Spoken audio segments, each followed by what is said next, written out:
안녕하세요. 주식의 소리의 애소리입니다. 네, 5월 1일 근로자의 날이 일요일이라 아쉬운 분들이 너무 많을 것 같아요. 그냥 아쉬운 김에 생산적으로다가 5월 공모주 하나를 좀 미리 살펴볼까 합니다. 5월 첫째 주에는 대명에너지 일정이 하나가 있는데요. 내일 수요 예측 결과가 나오면 전체적으로 살펴보도록 하고요. 이번 영상에서는 좀 복잡한 5월 2주차 공모주 중에서 가온칩스를 먼저 보도록 하겠습니다. SK쉴더스는 일찌감치 영상 업로드 해뒀으니까 참고해서 보시면 될 것 같고요. 자, 가온칩스. 해시태그로 제가 아쉬운 공모가라고 걸어뒀는데 그 이유는 뒤에서 확인하도록 하고요. 사업 내용부터 출발해 보도록 하겠습니다. 가온칩스는 시스템 반도체 디자인 하우스 중에 하나예요. 그러면 개념을 살펴봐야 되는 게 두 가지 있죠. 시스템 반도체와 디자인 하우스. 먼저 시스템 반도체란 비메모리 반도체라고도 불리고요. 그래서 메모리 반도체하고 항상 비교되는 개념으로 설명이 됩니다. 데이터 저장 기능을 수행하는 메모리 반도체와는 달리 데이터의 연산, 제어, 처리 기능을 수행하는 반도체를 시스템 반도체 또는 비메모리 반도체라고 합니다. CPU나 애플리케이션 같은 것들이 바로 시스템 반도체에 해당합니다. 디램이나 랜드 플래시는 메모리 반도체에 속하고요. 사물 인터넷, 자율주행, 웨어러블 디바이스 이런 산업이 본격화되기 시작하면서 시스템 반도체의 중요성과 필요성이 그만큼 더 커지고 있습니다. 자, 그럼 넘어가서 디자인 하우스는 무엇인가? 팹리스와 파운드리 사이에서 연결 다리 역할을 하는 기업이래요. 팹리스는 뭐고 파운드리는 무엇이냐? 팹리스는 자체적인 반도체 생산 시설을 보유하지 않고 반도체 설계만 전문으로 하는 기업을 말합니다. AMD, 퀄컴, 엔비디아 같은 글로벌 기업들이 팹리스에 속해요. 파운드리는 팹리스로부터 설계 도면을 받아서 아예 반도체 제작과 생산만을 전문적으로 하는 그런 수탁 생산, 위탁 생산 기업을 말하는 거고요. 대표적으로 TSMC와 삼성전자가 있습니다. 그래도 주식에 관심이 있는 분들이라면 파운드리 정도는 알고 계실 것 같아요. 한국 국민이라면 삼성전자 주식 안 사본 사람은 드물 테니까. 아무튼 이 사이에 위치하는 게 바로 디자인 하우스가 되겠고요. 팹리스 기업이 설계한 제품을 각 파운드리 생산 공정에 적합하도록 최적화된 디자인을 제공하는 역할을 하게 됩니다. 근데 이런 생각이 들지 않아요? 굳이 디자인 하우스가 꼭 필요할까? 팹리스의 설계 도면을 가지고 파운드리 업체가 바로 제작할 수는 없을까? 물론 그렇다면 가장 편하겠지만 팹리스 기업은요, 보통 반도체 설계용 컴퓨터 언어를 이용해서 프로그래밍한 문서 형태로 회로를 설계합니다. 이 설계도는 건축으로 치면 조감도 수준이라고 해요. 요걸 봐서는 어떻게 만들어야 될지 구체적으로 설계를 잡기가 어렵다는 거죠. 그러니까 파운드리 업체들이 제조 공정에 바로 적용해서 생산을 하기가 어렵다는 얘기입니다. 게다가 파운드리 업체마다 제조 공정이 다 다를 텐데요. 그 공정에서 인식할 수 있는 설계 형태로 변환하는 그런 디자인 과정이 필요한 거고 그 역할을 바로 디자인 하우스가 맡고 있는 것이다 라고 보시면 될 것 같아요. 반도체가 미세화될수록 디자인 하우스의 필요성과 중요성은 더 커질 수밖에 없는 거고요. 그러면 생각해보세요. 파운드리 기업들은 저마다 보유하고 있는 제조 공정이나 시설, 장비, 기술력이 다 다를 거잖아요. 그러면 파운드리마다 이 공정의 특징들을 적용한 최적화된 시스템 반도체 설계 방법도 당연히 다 다를 겁니다. 이때 시스템 반도체 제품의 설계 완성도를 높이기 위한 가장 베스트 방법은 뭘까요? 당연히 파운드리 공정의 특성과 장단점을 가장 잘 알고 있는 각각의 파운드리 기업이 직접 시스템 반도체 디자인 솔루션을 최적화해서 제공을 하는 거. 그게 가장 베스트 방법이겠죠? 하지만 수많은 팹리스 고객사의 다양한 프로젝트들에 대해서 파운드리 업체가 직접 하나하나 다 디자인 솔루션을 제공하는 건 물리적으로 볼 때 불가능하다고 생각합니다. 그래서 파운드리 기업들이요, 본인들을 대신해서 팹리스 고객사의 회로 설계를 검토하고 제품화 설계를 최적화시켜 줄 수 있는 그런 디자인을 찾아주는 디자인 솔루션 기업들을 필수적으로 확보를 할 수밖에 없는 거예요. 삼성전자도 마찬가지예요. 그림 보시면 DSP는 디자인 솔루션 파트너의 약자고요. 삼성전자가 인증한 12개의 디자인 솔루션 파트너사들이 이렇게 존재하는 겁니다. 인증된 디자인 솔루션 기업들이 삼성 파운드리를 대신해서 팹리스 고객사의 시스템 반도체 설계를 지원할 수 있도록 하고 있는 거죠. 즉, 팹리스 기업들이 설계한 시스템 반도체를 삼성 파운드리를 통해서 생산을 하고 싶다면 이 인증된 디자인 솔루션 파트너사들 중에 하나를 선정을 해서 반도체 개발을 시작하게 되는 겁니다. 이해되셨죠? 보시면 삼성전자의 DSP 멤버 중에 상장사로는 AD테크놀로지, 알파홀딩스, 코아시아 정도가 보이고요. 이번에 가온칩스가 상장을 준비하게 된 거예요. 기사를 조금 더 찾아보면 삼성뿐 아니라 ARM의 디자인 솔루션 파트너사다라는 것을 확인할 수가 있고요. 삼성과 ARM에서 모두 베스트 디자인 파트너상을 수상한 이력이 있다라는 것도 알 수가 있었습니다. 이런 부분을 통해 기술력은 인정이 되는구나 파악을 할 수가 있는데 이쯤 되니까 가온칩스가 과연 국내 반도체 디자인 하우스로서 어느 정도의 입지를 다지고 있는지 궁금해지죠.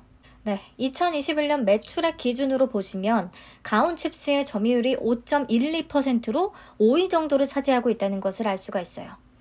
1위의 점유율이 51.18%로 과반 이상을 차지하는데 이게 바로 AD테크놀로지인 것 같습니다. 국내 디자인 하우스 1위 업체거든요. 근데 보면 1, 2, 3위를 제외하면 사실 점유율 격차가 그렇게 크지는 않습니다. 그러니까 가온칩스는 아직은 더 성장해야 되는 기업이다라고 할 수 있겠고요. 그렇다면 앞으로의 성장 가능성은 얼마나 될까? 성장에 기대되는 요소는 뭐가 있는지 간단히 2개만 말씀을 드릴게요. 이게 이 회사의 투자 포인트라고도 할 수 있겠죠. 자, 첫 번째 기대 요소는 차량용 시스템 반도체와 AI 반도체 되겠습니다. 현재 가온칩스는 국내 약 15개 이상의 팹리스 기업들을 고객사로 확보하고 있는데요. 특히 차량용 시스템 반도체와 AI 반도체의 개발 비중이 높다는 특징이 있습니다. 매출 구분별 매출액 추이를 보면 알 수가 있는데 제품 매출에서 자율주행 관련 차량용 반도체와 AI 반도체의 비중이 확실히 높다는 것을 알 수가 있어요. 즉, 가온칩스의 주요 고객은 삼성 파운드리의 28나노미터 이하 미세 공정을 사용해서 시스템 반도체 중에서도 자율주행 차량용이나 AI 쪽 제품을 개발하고자 하는 국내 및 해외 팹리스들이라고 정리해 볼 수 있겠죠.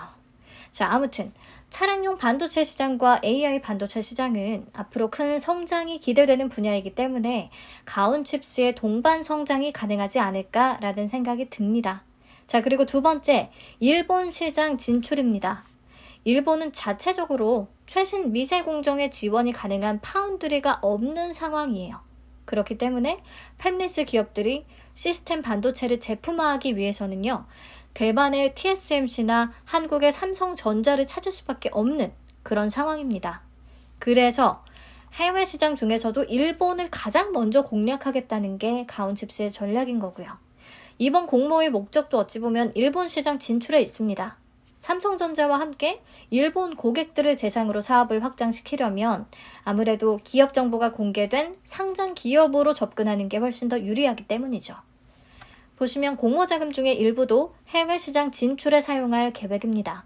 그리고 보시면 이미 일본 최대 반도체 기업으로부터 디지털 TV에 적용이 되는 시스템 반도체 용역 프로젝트를 수주했었고요. 2차례 성공적으로 개발한 이력이 있습니다. 현재 같은 일본 회사의 디스플레이, 사물 인터넷용 시스템 반도체 프로젝트를 수주하기 위해서 삼성 파운드리와 협의 중이라고 하고요.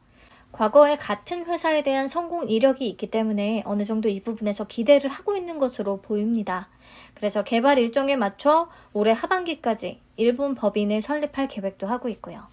얘기했듯이요, 일본은 미세 공정에 마땅한 자체 파운드리를 보유하지 않고 있기 때문에 이렇게 프로젝트를 하나하나씩 따오게 된다면 큰 성장 잠재력이 될 수 있을 것 같아요. 자, 그럼 반대로 위험 요소에는 뭐가 있을까? 디자인 하우스는 파운드리 기업의 실적과 궤적을 같이 할 수밖에 없어요. 팹리스 업체가 파운드리를 선택하고 이 파운드리와 연계된 해당 디자인 하우스를 선정을 해서 개발을 진행하게 되는 거니까. 근데 삼성 파운드리 위기설이 계속해서 제기되고 있다는 거. 당연히 위험 요소로 볼 수 있겠고요. 그리고 차량용 반도체의 비중이 높기 때문에 차량용 반도체 공급 부족 문제가 빨리 해결이 되지 않으면 실적에 부정적인 영향을 줄 수밖에 없습니다. 지금 이 반도체 대란이 2년 더 간다는 소리가 있어요. 그리고 마지막으로 일본 시장 진출을 성장 동력으로 보고 있기는 하지만 반대로 지연되거나 무산될 가능성도 충분히 있기 때문에 고려를 해야겠습니다. 넘어가서 실적 보시면 2020년에 실적이 조금 주춤했는데요. 코로나로 인한 중국향 보안 제품, CCTV용 반도체 매출 하락의 영향을 받았습니다. 현재 중국 상황이 또 굉장히 안 좋잖아요. 그래서 올해 또 부정적인 영향을 줄 수는 있겠고요. 그래도 차량용 시스템 반도체의 수요 상승에 따라서 21년 실적은 성장세를 보였습니다. 영업이익률과 당기순이익률 2021년 기준 19%가 넘어요. 그래서 수익성도 회복이 되는 모습이고요. 재무 안정성 지표들도 다 양호합니다. 19년과 20년에는 무차익 경영을 해왔는데 21년에 4억 증축을 위해서 차입금이 좀 발생했고요. 그 규모가 12억 원 정도가 됩니다. 그래서 올해부터는 약간의 이자 비용이 또 발생한다는 거 알고 있어야겠어요. 하지만 규모가 뭐 그렇게 크지는 않습니다. 나름 탄탄한 실적과 재무 안정성을 갖추고 있는 유망한 중소기업, 강소기업으로 평가를 받습니다. 자, 그럼 넘어가서 공모 관련 내용들 살펴보시죠. 총 200만 주를 공모합니다. 공모가 밴드는 11,000원에서 13,000원이 제시됐고요. 그래서 총 공모 규모는 260억 원, 시가총액은 상단 기준으로 약 1,493억 원 정도가 되겠습니다. 청약은 11일과 12일, 이틀간 진행되고요. 환불은 주말이 껴서 4일이 소요됩니다. 5월 16일, 상장은 20일로 예정되어 있고요. 대신증권에서 주관했습니다. 이번 공모는 신주모집 100%로 진행됩니다. 우리사주조합에 배정된 내역 없고요. 상장 직후에 유통 가능한 주식수는 상장 예정 주식 총수의 28.65% 되겠습니다. 적은 물량은 아니에요. 그리고 금액으로 계산하면 428억 원가량. 이것도 아주 메리트 있는 수준은 아니고요. 또 기존 주주 비율도 11.24%로 아주 낮지도 그렇다고 아주 높지도 않은 그냥 애매한 수준을 나타내고 있습니다. 전체적으로 애매하네요. 미행사 주식 매수 선택권은 행사 기간이 24년부터라 아직 걱정하지 않아도 되고요. 그 밖에 추가로 시장에 출회될 물량은 없습니다. 네, 넘어가서 공모가 얘기 좀 해볼게요. 비교 기업으로는 같은 삼성전자의 DSP이자 국내 디자인 솔루션 1위 기업인 AD 테크놀로지를 선정을 했고요. 국내에서는 나머지 2개 기업은 대만 시장에 상장이 된 대만 기업들입니다. 글로벌 유니칩과 알칩. 보시면 대만 기업들은요, 시가총액이 2조 원이 넘어요. 그리고 매출액도 가온칩스의 10배에서 20배 정도가 되고요. 규모 차이가 좀 납니다. 게다가 계산된 PER을 보시면 AD 테크놀로지는 퍼가 16.12배인데 반해서 글로벌 유니칩은 43.73배고요. 알칩은 49.43배나 됩니다. 해외 기업들을 포함시켜서 PER을 높였다라고 충분히 생각할 수 있는 부분이에요. 자, 우선 이 PER을 적용을 해서 평가시가총액을 2,252억 원으로 계산을 했고요. 적용 주식수로 나눠서 주당 평가가액은 19,379원이 나왔습니다. 할인율을 그나마 공모가 상단 기준 32.9%, 작년 평균보다 조금 더 높여서 적용을 하기는 했는데 워낙에 적용된 PER이 높아서 큰 의미는 없다고 봅니다. 보시죠. 가온칩스, 공모가 상단 시가총액 기준으로 계산한 PER은 24.08배 되겠고요. AD 테크놀로지 오늘자 시총 기준 PER은 15.89배, 글로벌 유니칩은 39.77배, 알칩은 44.31배예요. 자, 한국 시장 대 대만 시장, 과연 어떻게 볼 것인가? 국내 시스템 반도체 디자인 솔루션 기업들이 저평가를 받고 있으니까 가온칩스는 제대로 평가를 받아야 한다라고 볼 것인가? 아니면 한국 시장 1위, AD 테크놀로지도 PER이 15.89배인데 가온칩스가 24배 이상을 받는 게 말이 되냐라고 고평가됐다고 볼 것인가? 저는 가온칩스가 너무 욕심을 부렸다라고 보는 입장입니다.